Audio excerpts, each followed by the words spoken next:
think there's about 30. I don't know. I gave them the link. Done?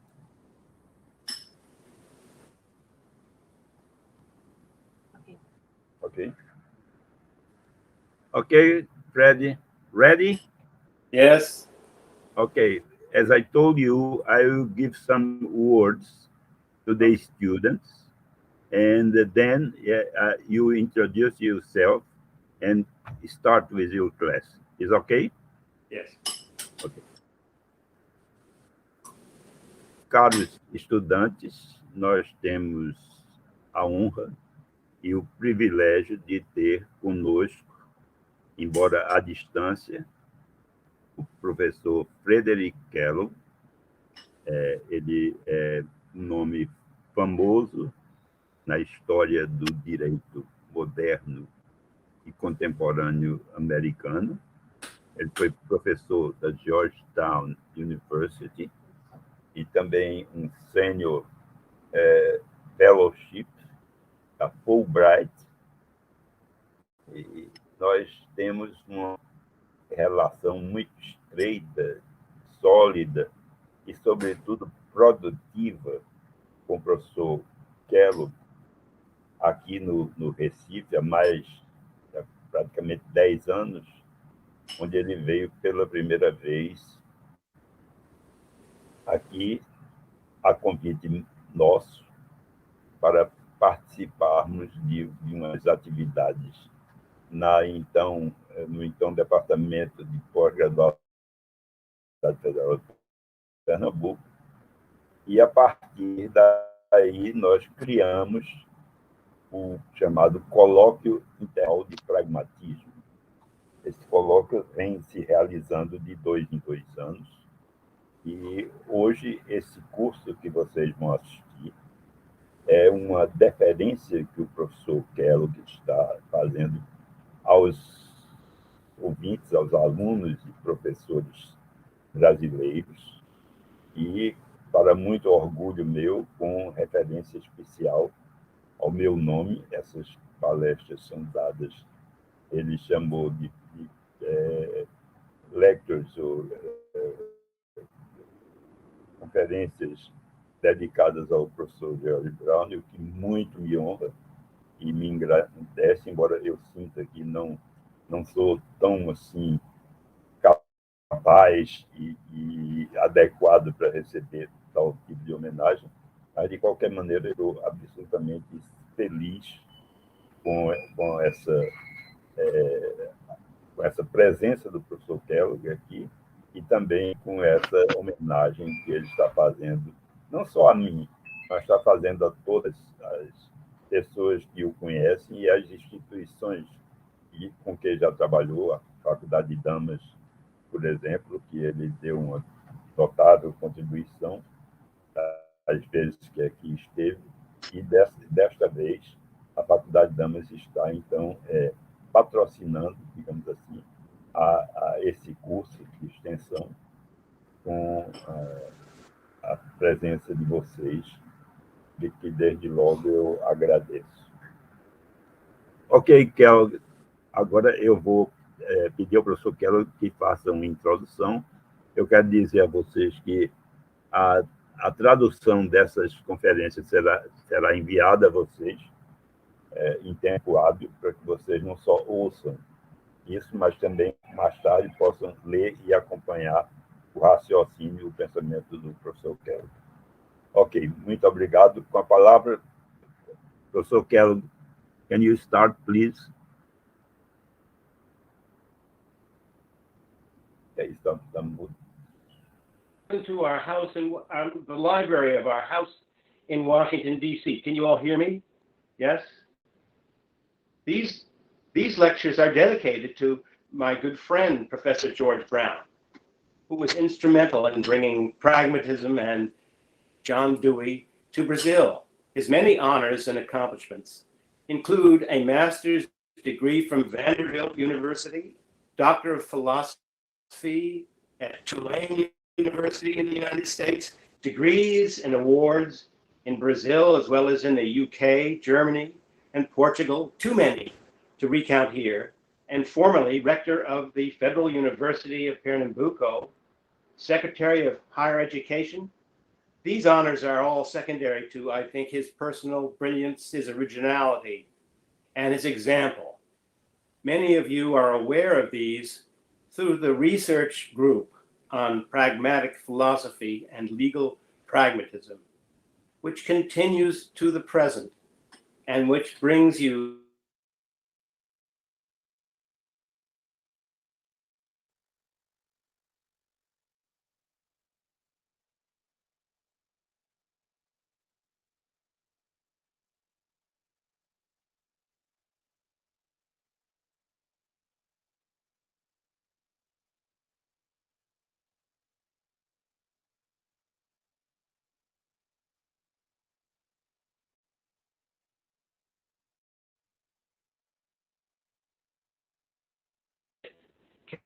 can be good for democracy.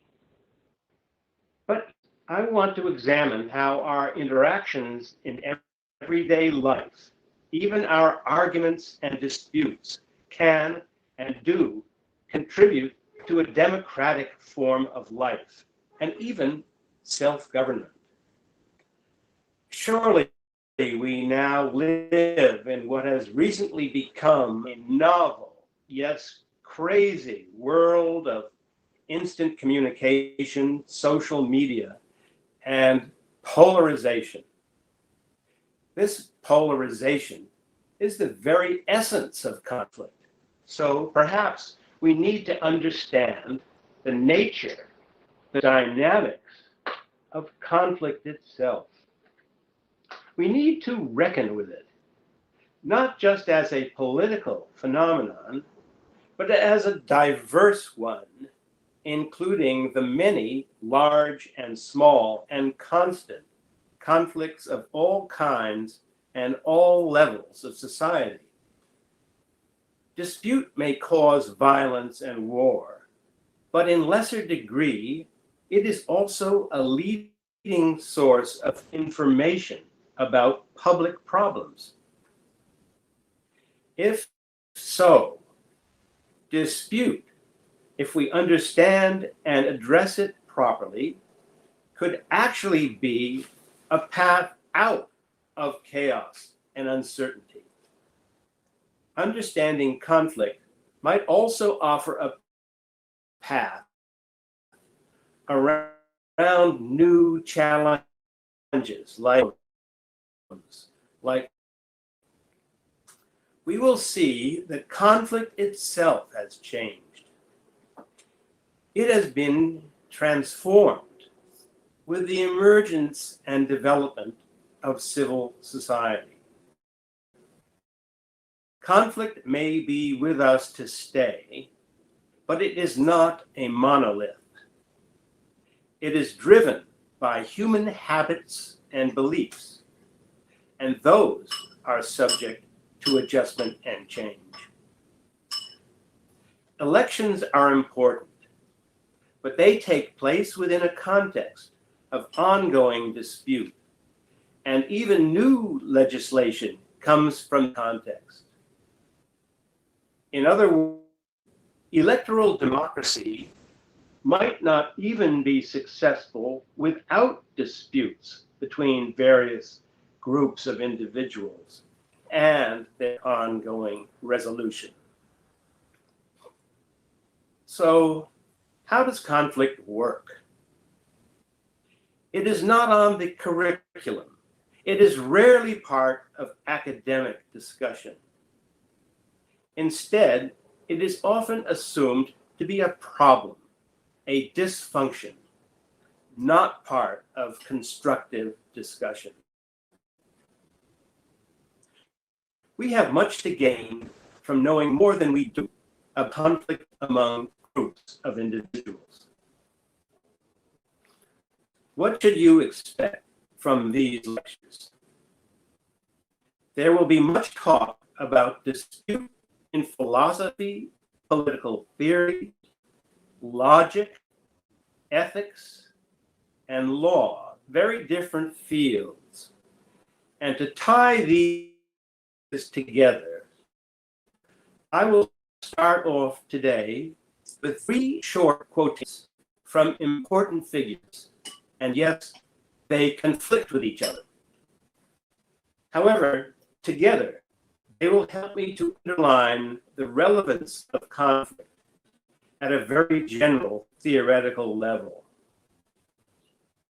I could have started with Plato or Aristotle or Kant, and especially Hegel, but the 3 quotations of mine come from Friedrich Hayek, John Dewey, and Kenneth Arrow. You will find that they uniquely focus the great question of our time, lying at the center of our great polarization, defining human freedom and the role of government.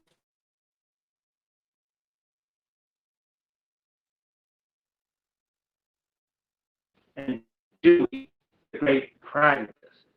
But how many of you have ever heard of or even read Kenneth Arrow?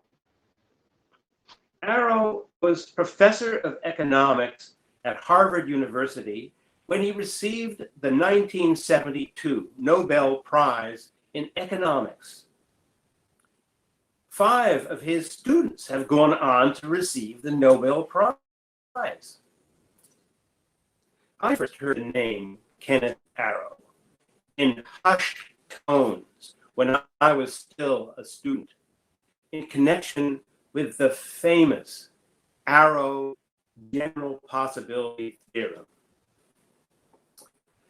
So here's the quote from the beginning of Arrow's great work, published in 1951, Social Choice and Individual Values.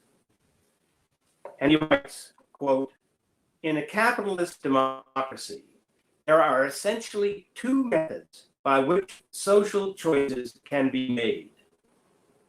Voting, typically used to make political decisions, and the market mechanism, typically used to make economic decisions." Arrow goes on to mention 2 other methods, which are dictatorship and convention. But these relate to other forms of society which distinguish from ours. You will see that Arrow has a particular form of reasoning about our society, a particular vision, something I will focus on in Arrow's general possibility theorem, which is actually a general impossibility theorem. I warn you, this is very bad news, as the impossibility extends to ordering any society of diverse preferences, not just by voting, but by any other method except dictatorship. To give you an academic sense of this bad news, here is what Professor Alan Feldman of Brown University said about Arrow's theory. Quote, "It provides an unambiguous answer to the question, is there a foolproof way to derive complete and transitive social preference relations? The answer is no. This clearly negative result casts doubt on all assertions that there is a general will, a social contract, a social good, a will of the people, a people's government, a people's voice, a social benefit, and so on. That is, it casts doubt on all notions that attribute preferences to society that are comparable to preferences for an individual. Therefore, it casts doubt on vast areas of 20th century social thought." End quote. That's Professor Feldman. Are you worried yet? You're wondering what he means by deriving complete and transitive social preference relations. We'll get there soon enough. But before we do, here are the other quotes. The next one is from Friedrich Hayek in his famous book, Law, Legislation, and Liberty. Quote, "The use of spontaneous ordering forces us to induce the formation of an order of such a degree of complexity as we could never master intellectually or deliberately arrange," end quote. This is the famous Hayek spontaneity theory. There's another impossibility here, quite different from Arrow's. Things are just so complex in human society that it is hopeless for anyone to deliberately arrange them. Take that, Mr. Lukashenko and Mr. Putin. We have here two views of impossibility, one actually from a liberal economist and the other a conservative or libertarian one. And so there are now two distinct views of rationality here, two visions of society. Arrow's one of fixed and opposing preferences, such that only authoritarianism works as an ordering method, and Hayek's, that things are so complex that they can't be deliberately, rationally worked out at all. The third quote is from John Dewey in 1927. In The Public and Its Problems, where I think Dewey is trying to map a separate ground. He says, "There is no sanctity in universal suffrage, frequent elections, majority rule, congressional and cabinet government. They are not the whole of the democratic idea, but they express it in its political phase.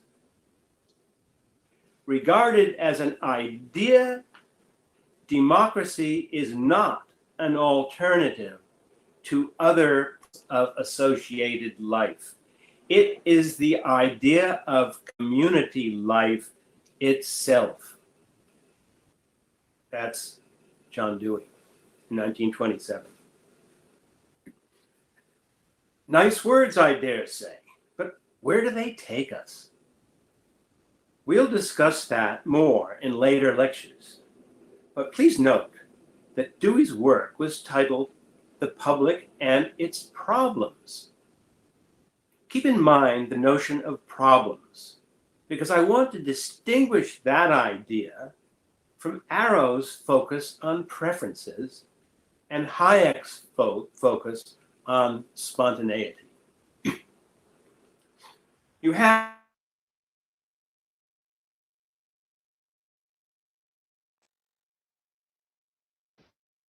these three short quotations are the basic tools for understanding pretty much everything that I want to explain. It will help to keep them in mind. Arrow's idea of diverse preferences is actually following generations of utilitarian theorists. He bent them on. They were reform-minded, thinking that measuring utility was the key to democracy. But Arrow erects an enormous red flag, a negative sign with regard to that great reformist tradition, causing the gloom that has been echoing among liberal theorists ever since. We will examine utilitarianism in our lectures, so don't go away. Hayek focuses on a different doubt about liberal theory, privileging instead a process of social evolution which delights conservatives who are wary of liberal or socialist programs for reform. We will examine Hayek in the second lecture. Finally, we'll get to Dewey in detail, but keep in mind his shifting attention from preferences to problems, which leads us right into conflict. It is problems that lead to dispute and conflict. And for me, it requires a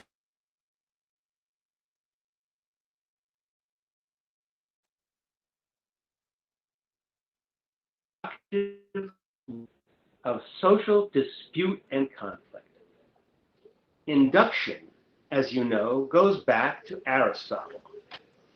We will take it forward to the present in a way that has yet to be recognized in the logical curriculum, toward problem solving and toward a social dimension of inductive logic in Dewey's continuum of inquiry. In summary, these three short passages, if you keep them in mind, show directly where we are going in the need to understand social conflict. Arrow is skeptical of voting or any kind of rank ordering, virtually proving in his theorem how it is impossible to order a society of diverse preferences by any rational method other than dictatorship. Then Hayek, who insists that the real underlying order of society is spontaneous and evolutionary, so complex, cannot possibly be governed rationally through legend. Then Dewey, whose very title mentions problems without really diving into how we solve them, yet very interested in democracy as community, which unfortunately he had much trouble explaining in his lifetime. All three have important insights, yet they all largely ignore the intricate mechanism of social conflict and its resolution, which is directly implicated by the paradox of those impossibilities. Conflict, I ask, could it truly be the answer to resolve those paradoxes? How? Because conflict leads to the adjustment of those diverse preferences that drive Arrow's impossibility. Conflict works behind the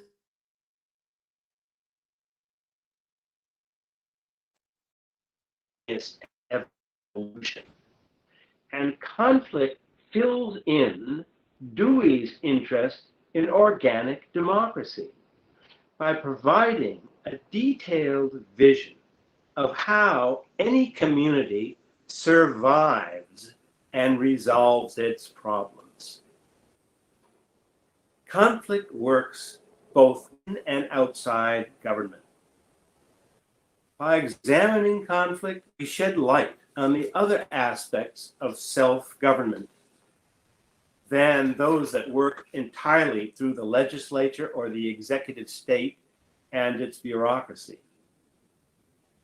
This logic challenges an old one that we all know too well, the logic of Thomas Hobbes. We all recall his characterization of human life in the state of nature: solitary, poor, nasty, brutish, and short. Hobbes's theory of order derives from the necessity of turning to political authority to rescue humanity from violent conflict in our so-called state of nature. Despite many variations, that theory continues to influence political thought in its basic dependence on government institutions. The Hobbesian order of state control is not working well, at least we might agree it is not working as well as it is supposed to. We have only to look around. Contemporary authoritarianism of Mr. Lukashenko, Mr. Putin, and others is Hobbes taken to an extreme. And in America, North and South,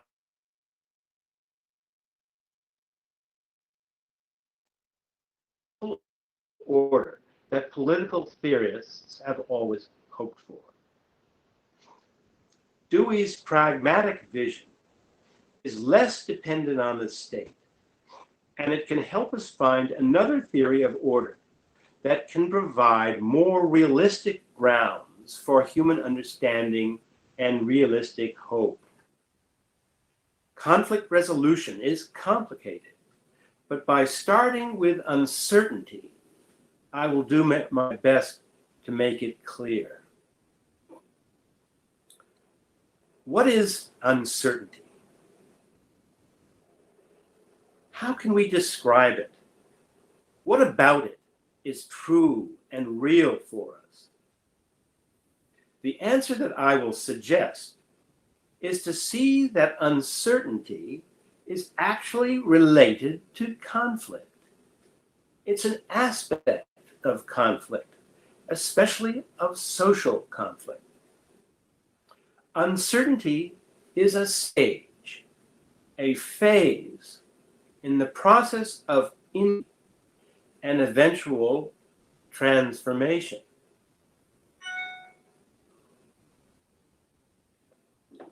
What do I mean by a phase? A simple example might be for you to think about your own personal experience with uncertainty.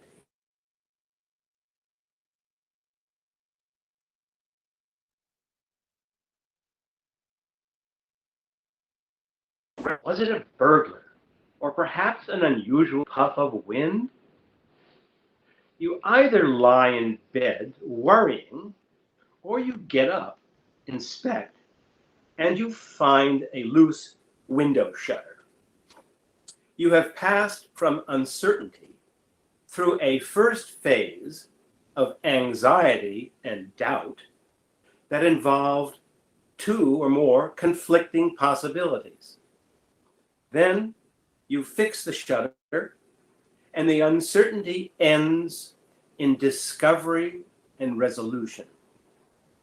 You go from doubt to belief, as the great pragmatist Charles Peirce put it. We will see that something similar is true for larger and more difficult problems involving many individuals. Conflict comes with civilization from the very beginning. What's the first thing humans did? One thing was inventing the wheel, and immediately after they had the first fender bender. Ever since, we have had vehicle accidents with disputes over who to pay for them. But the very uncertainty of crashes and disputes led to new practice and then new knowledge of good driving habits. These were adopted as rules of the road, gradually through constant adjustment, basically caused by constant conflict. An important difference from your own personal uncertainty is some uncertainty. The way in which many individuals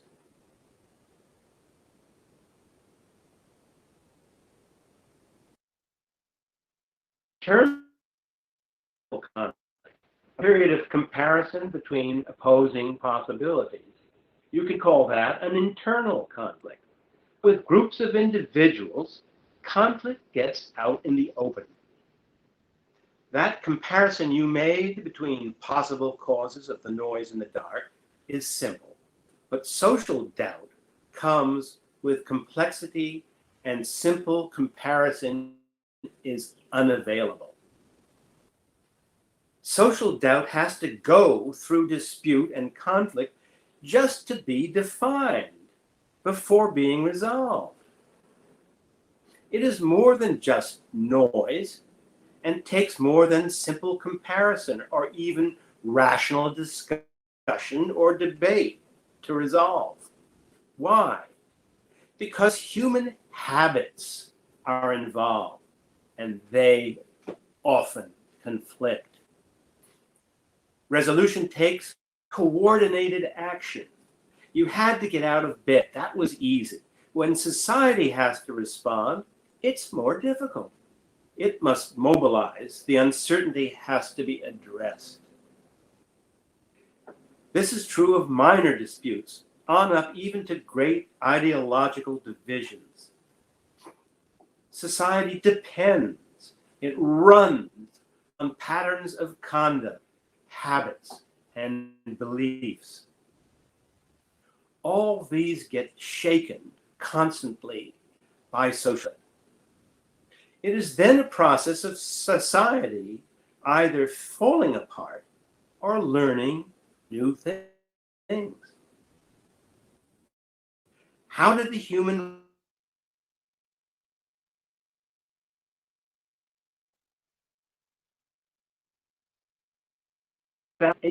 of that learning, indeed a causal phase of our shared knowledge? We will investigate how it works in the next lecture in the study of law. Uncertainty involves the problem of stability and the foundations of knowledge. If there are none, then do we have relativism, radical indeterminacy?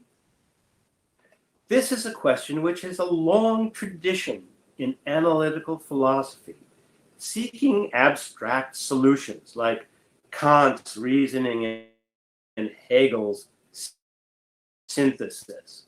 But we don't need to seek abstract and analytical foundations if real foundations have been there all along and have historical roots.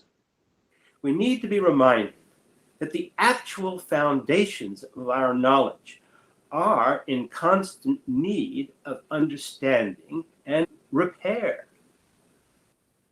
Some of the foundations of contemporary thought and action, like racial and gender equity, equality, must be rebuilt.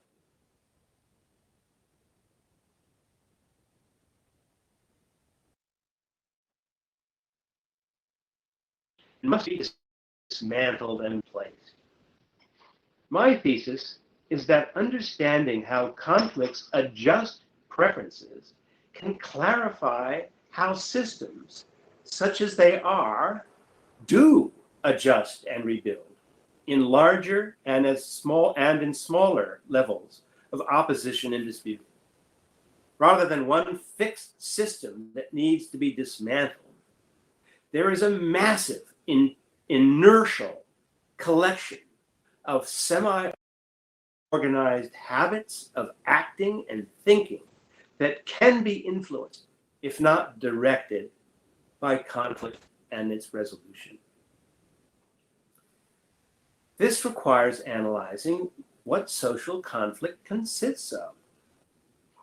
Understanding the stages of inquiry is the key to understanding the problem of foundations. Foundations for social action are rooted in habits and history. Adjustment, but to rebuild, we have to get through uncertainty. Next, as we work towards, John Dewey was quite aware of that. It involves transformation of individual habits and preferences. There is an important difference between uncertainty and indeterminacy. Indeterminacy grounds relativism. It's an attitude we find in analytical philosophy that leads to an inherent relativism and implies the impossibility of consensual resolution of opposites. It feeds into arguments for authority and dictatorship. Indeterminacy is an attitude that tends to look in the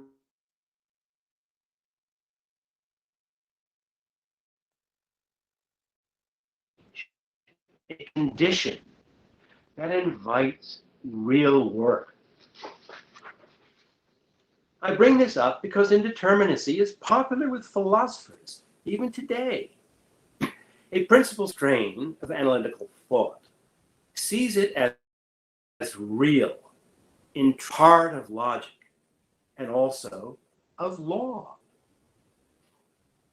One purpose in these lectures is to open up a way out of the endless maze of indeterminacy and into the actual mechanism of resolving uncertainty. I will even argue that uncertainty in discourse about conduct is real, but indeterminacy is imaginary, a false entity. Indeterminacy can be very problematic for the rule of law. If it is real for law, I think we're in real trouble. We'll be stuck whenever we run into it, and I will show that we do not need to be stuck, frozen by the imaginary.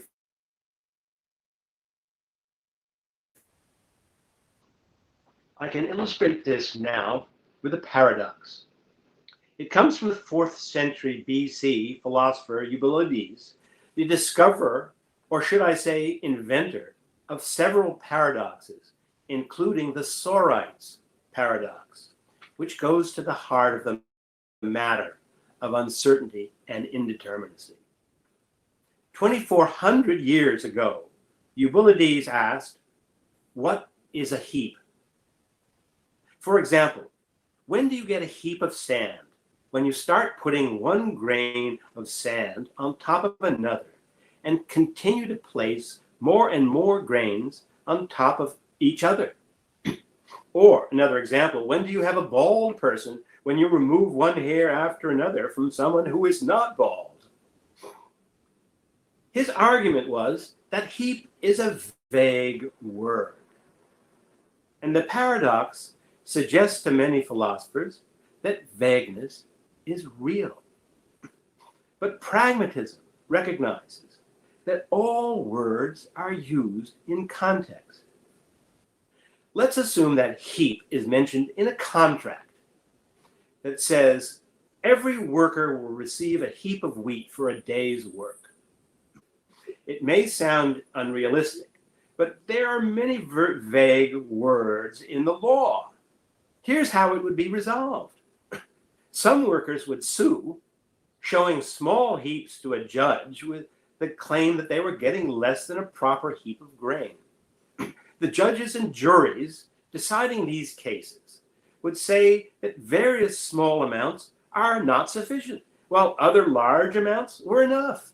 Of course, it would depend on the character of those judges and juries, for sure, but eventually, enough decisions would permit a consensus regarding what heap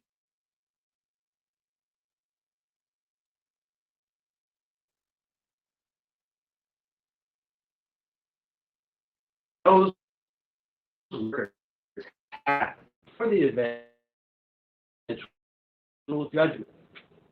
It's a stage of inquiry. Yet belief in epistemic indeterminacy goes all the way back to the Sorites paradox 2,400 years ago. Vagueness is a foundational belief in philosophy, but for me a doubtful one. By understanding uncertainty and the process of continuous inquiry, we may, as a species on this planet, learn new things about controlling the future.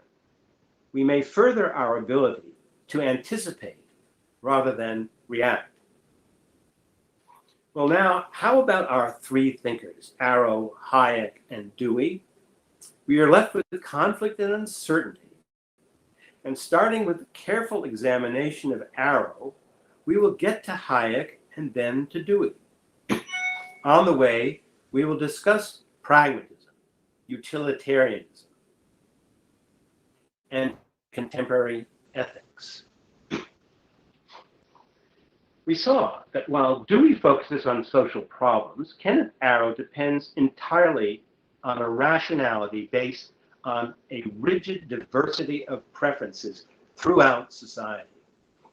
He draws heavily on the tradition of utilitarianism, ancient in origin, but systematized by Jeremy Bentham in the 18th century and others.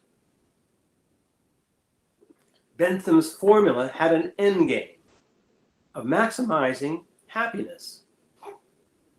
Happiness is hard to measure, and the tradition has turned to the satisfaction of individual preferences. These cannot be measured either, but at least they are presumably subject to definition and specification. Arrow follows the utilitarian turn toward individual preferences and the assumption that every individual has their own set of things they prefer. Arrow delineates this universe with letters like X, Y, and Z that represent various preferences. A simple demonstrable model is this. Take three individuals, 1, 2, and 3, who have divergent preferences X, Y, and Z.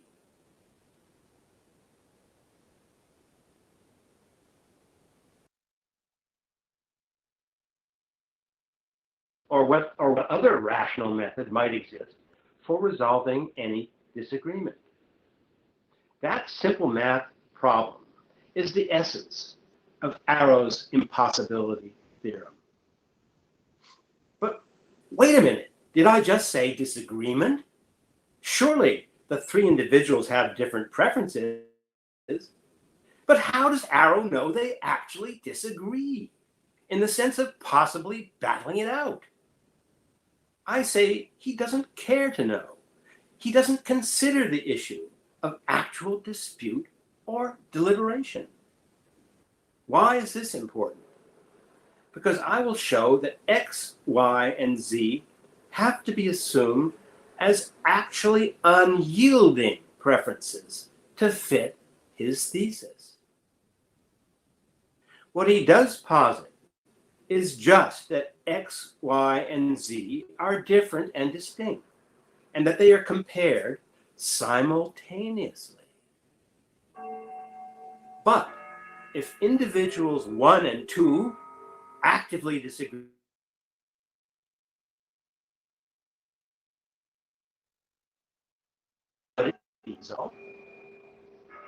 in the next step in Arrow's mathematical proof, he applies the same basic analysis to any group of any size, up to and including a whole country. This calculation, as you might guess, reaches the same impossibility conclusion for an unlimited domain of individual preferences. Unlimited domain is his term for society. And it carries the same assumption into the vast domains, positing, as I say, the unyielding nature of the entire body of preferences, as well as another important assumption, an instantaneous comparison of them all. That's how he gets around the problem of dispute and conflict. There are several questions arising from hidden assumptions here, which we will continue to examine going forward. One is the very nature of preferences. Another is the nature of problems underlying them. But it is useful to consider whether there is a mental picture here and what it looks like. Arrow, as an economist, has economics. It relates to individual preferences for commodities and economic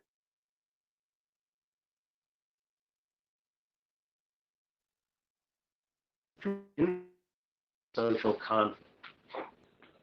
But our point now is that if change is possible within the Arrowian scheme, then dispute and conflict is actually a saving force in democratic society. It breaks free from the tight grip of the impossibility theorem. How? Because there is an unspoken and unnoted fact regarding Arrow's assumptions, as well as those of all of his commentators. That is the assumption of immediacy, of instantaneous analysis. If there is a dispute between individuals, 1 and 2, over the nature of X, or the two individuals are given time to work it out, perhaps coming to a new version of X, call it X prime, there would be no necessity of a dictator. This is a very different conclusion from that of Professor Alan Feldman, who said Arrow's, quote, clearly negative result casts doubts on all assertions that there is a general will, a social conflict, a social good, a will of the people, a people's government, a people's voice. For what kind of society is implied by this statement? Is there just one general will, or one version of social good, or one contractual agreement, or a single people's voice? Perhaps not. Perhaps society is much more diverse and constantly shifting, with areas of settled patterns of knowledge and belief, and other areas of uncertainty and, hopefully, adjustment. Conflict, then, is a form of public inquiry that goes on all the time, in between the occasional elections and referenda. And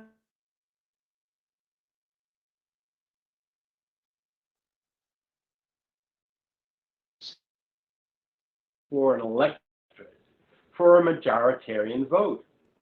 Conflicts influence preferences, while voting, though essential to democracy, does not, and has always recognized many flaws, as well as being occasional. To the philosophers of ancient Greece, the basic theory of majoritarian democracy revealed the potential tyranny of the majority. And since the 18th century, there has been doubt whether rational majoritarian public choice is possible at all. The voting paradox holds, in a simple calculation, that rational resolution of different preferences by voting is impossible. In the 18th century, the Marquis de Condorcet, in the French Enlightenment, saw this as a fundamental problem in the classical model of democracy.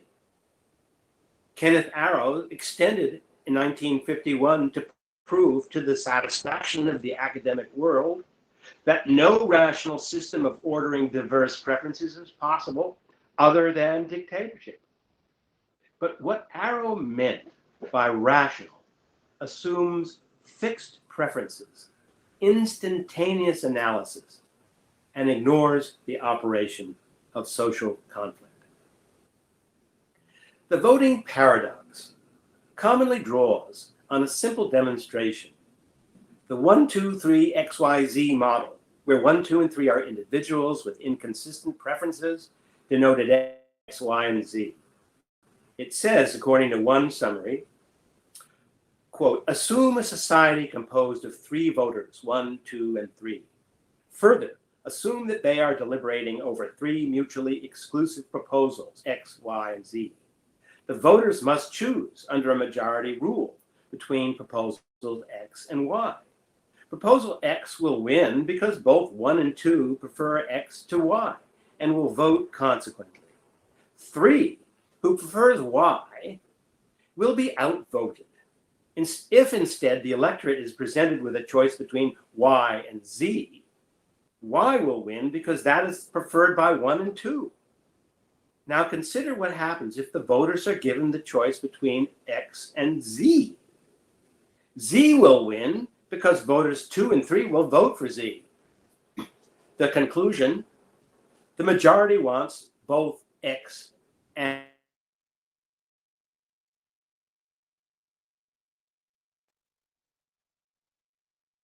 are deliberated. Yet he gives us no idea of time. He does not consider the possibility of transformation over time. Of course,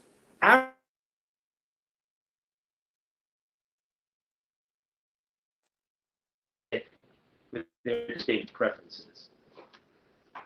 Now, to be absolutely fair, I should say that there are circumstances in which the simple model has an element of truth. For example, in a small committee meeting where the participants come to the table with firm and unyielding views, the voting paradox may prove correct.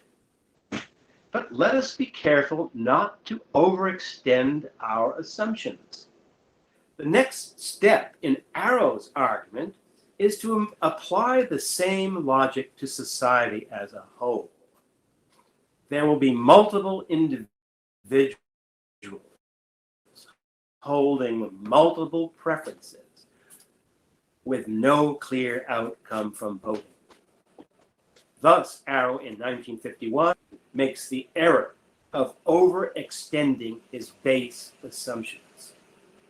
He went on to show, and is generally credited with proving, that no rational system of ordering, other than dictatorship, is possible in a vast society of diverse preferences. This assumes that everyone comes to the table like the unyielding committee members. Does the model of society that is presupposed here accurately depict social choice?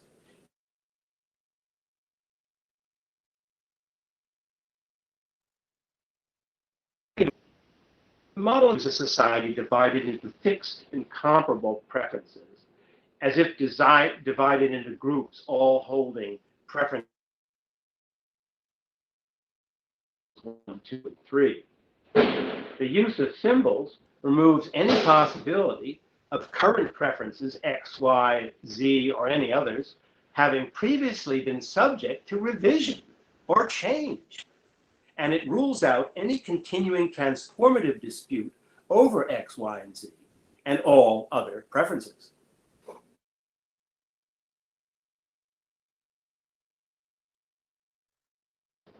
Many new questions about conflict, now ignored, are forced into view.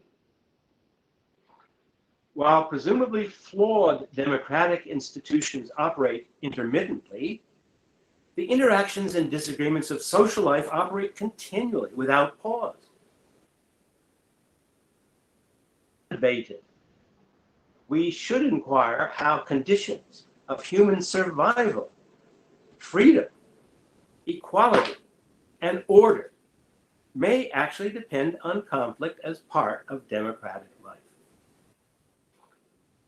Our first task has been to ask the question, if individual preferences do change through resolution of social conflicts, what is the effect of this on the voting paradox? If the paradox assumes a way preferences change through conflict, it is reduced to a surprisingly banal conclusion that a society of unyielding disagreement cannot be governed only by voting. Moreover, Arrow proof reduces to an analogous claim that a society of unyielding disputes must, according to his definition of rationality, be governed by dictatorship or by authoritarianism. You may wonder if this is an aspect of our current dilemma, the polarization of disagreement giving rise to authoritarianism. A simple act of introspection suggests that preferences do change. Everyone is not born with a set of preferences that remain unchanged through life. Preferences are gradually formed by our experiences and our roles in society. Economists view preferences as related to needs and wants and dictated by various roles in the economic order. Laborers seek higher wages and better working conditions, employers lower wages and measures to increase efficiency and decrease costs. Opposing preferences are reinforced by habits and patterns of conduct. While first established by working conditions that may be comparable, at least initially, those shared patterns of conduct can come into conflict as conditions change. This will give rise to disputes and legal judgments, generally not in one case, but in a succession of cases. If legal litigation, trials, uncovers a general and difficult problem that cannot be resolved by piecemeal adjustments, the next line of recourse in democracy is legislation. But we should consider first the phase of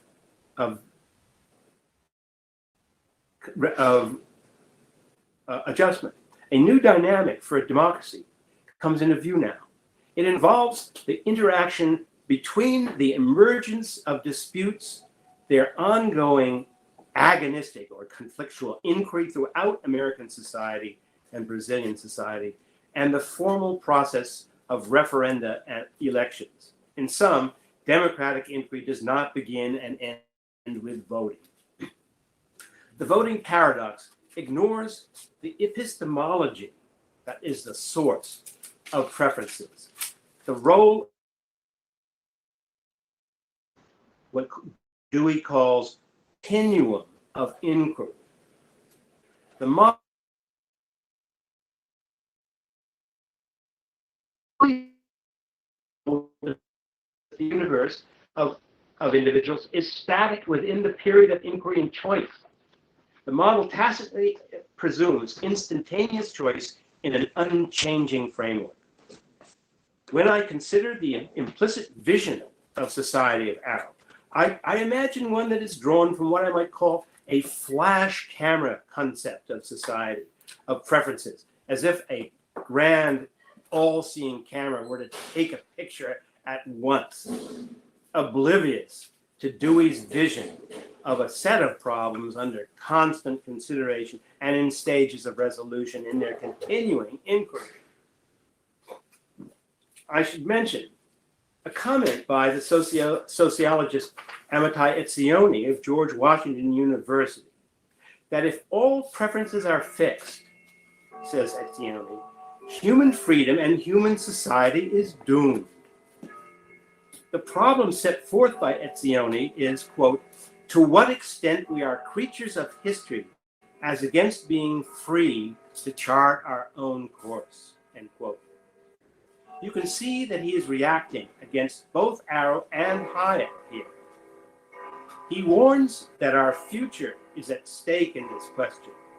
If our preferences are immutable, we are either blessed or cursed from the outset. Now you hear the bell ringing for an hour, and I should defer to Professor George now and continue my course of lectures in the next Monday session. Is that correct, George?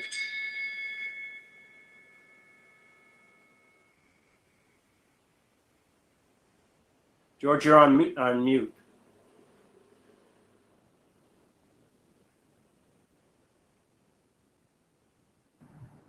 Okay, Freddie, I'm very happy to hear your speech, and we are expecting to hear you again next Monday.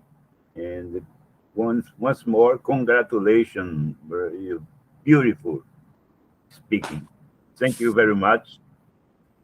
And I'll see you next Monday. Ok, tchau. Tchau. Ô, Pedro? Ouviu? Foi boa, não foi?